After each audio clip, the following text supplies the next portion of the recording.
મારા કિચનમાં તમારા બધાનું સ્વાગત છે। આજે હું બનાવી રહી છું શિમલા મરચાં। તો શિમલા મરચાં બનાવવા માટે મેં લગભગ 3 મરચાં લીધા અને એને મેં ચપ્પાથી જે પાછળનો ભાગ આવે ડેટાનો એ મેં કાઢી લીધો હતો।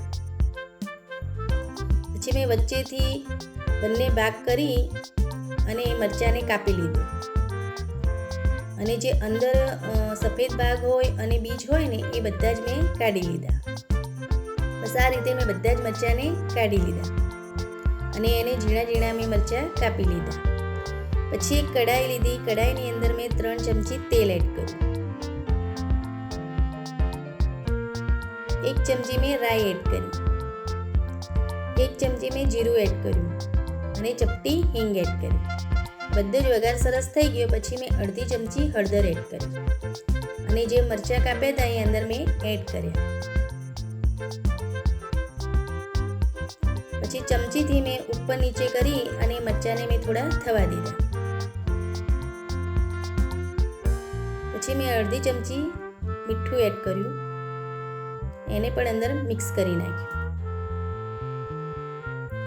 પછી 1 ચમચી જેટલું મેં ધાણા જીરું એડ કર્યું, એને પણ મિક્સ કરી અને મેં થોડી વાર થવા દીધું।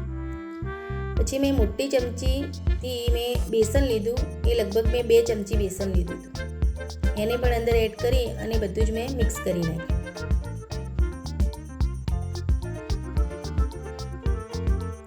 બધું જ મેં મિક્સ કરી અને પછી ઢાંકી અને લગભગ 3 મિનિટ જેવું થવા દીધું। આપણે વચ્ચે વચ્ચે એને હલાવતું રહેવાનું। પછી જોયું તો સરસ મરચાં થઈ ગયા। પછી મેં અંદર 1 લીંબુ નીચોયું, લીંબુ નીચોઈ અને પાછું જ મેં એને હલાવી બધું મિક્સ કરી અને પાછું ઢાંકણું ઢાંકી અને મેં થોડી વાર વળી થવા દીધું।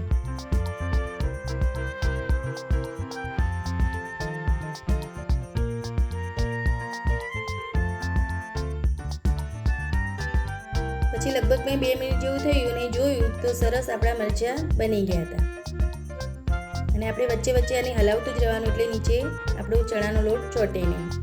આ સરસ ચણાનો લોટ આપણો અંદર મરચાંની અંદર ચડી પણ જાય અને સરસ મરચાં પણ આપણા સોફ્ટ બની જાય છે। આ મરચાં બનાવવામાં કોઈ વાર લાગતી નથી, લગભગ 5 મિનિટમાં તો મરચાં સરસ બનીને તૈયાર થઈ જાય છે અને આ મરચાં ખાવામાં બહુ ટેસ્ટી લાગે છે અને જો શાક ના હોય તો તમે આ મરચાં બનાવી અને રોટલી સાથે ખાઓ તો સરસ લાગે છે। જો તમે 2 રોટલી ખાતા હશો તો 4 રોટલી ખાશો, એટલા ટેસ્ટી મરચાં બને છે। આવજો।